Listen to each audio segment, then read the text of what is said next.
Un o'n hoff bethau fi am greu ydy i gael hwyl ac i chwarae.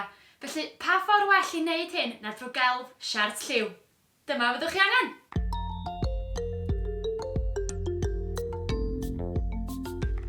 Dwi'n meddwl bysa llew yn ddelwedd gryw ddefnyddio ar gyfer celf siart lliw. Mae mwng y llew yn mynd i fod yn drawiadol iawn mewn amrywiaeth o liwiau. Y cam cyntaf ydy wyleiniadu fo. Mi allwch chi wneud hyn drwy ddefnyddio llun neu gan ddefnyddio'ch dychymyg. Dwi'n mynd i roi ceg fawr goch i'r llew. Ac yndi, mae o'n rhuo. Does dim rhaid i'r breslin fod yn gyflawn, ond mi allith fod yn sketch sydyn gan mai y darna bach o bapur y siart lliw sy'n mynd i fod yn creu y llun. Rwan, y cam nesaf ydy chwilio am liwiau sy'n denu'ch llygad chi. Dwi am fynd am liwiau cynnas, y melyn, y coch, a'i torri yn siopia geometric, triongl, tetrial ac yn y blaen. Rwan, dwi am ddechrau gosod y tameidiau lliwgar ar ben y llew, gan ddefnyddio ychydig bach o lyd pob tro. Rhaid cofio rhoi ceg goch i'r llew. O, a'r paned mawr na yn y blaen. Ar gyfer y gwynaf, mae angen mwy o fanylder, felly dwi am ddefnyddio lliwiau ysgafnach a'i torri nhw'n fan.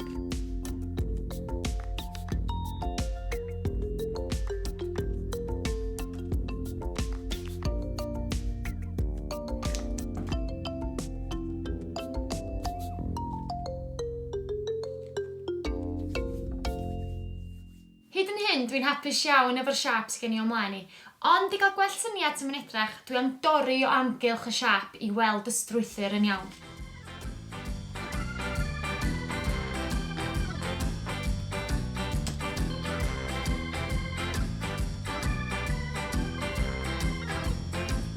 Dwi rwan am beintio bwrdd pren yn wyn mwyn i'r darn celf sefyll allan yn drawiadol.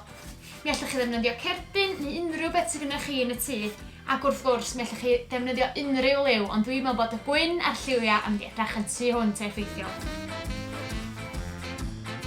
Rwan, mae'r paent wedi sychu, y cam nesaf ydy gosod y llew reit yn y canol.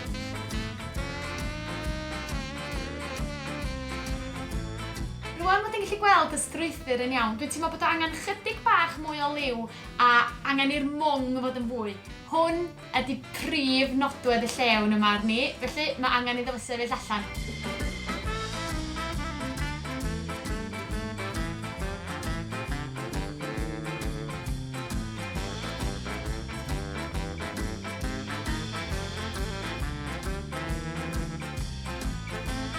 A dyna ni! Dwi'n hapus iawn efo'r gwaith. Dwi wedi osod y mewn ffram i gael gwell gorffeniad. Dipyn o sialens, ond dwi'n falch mod i 'di mentro.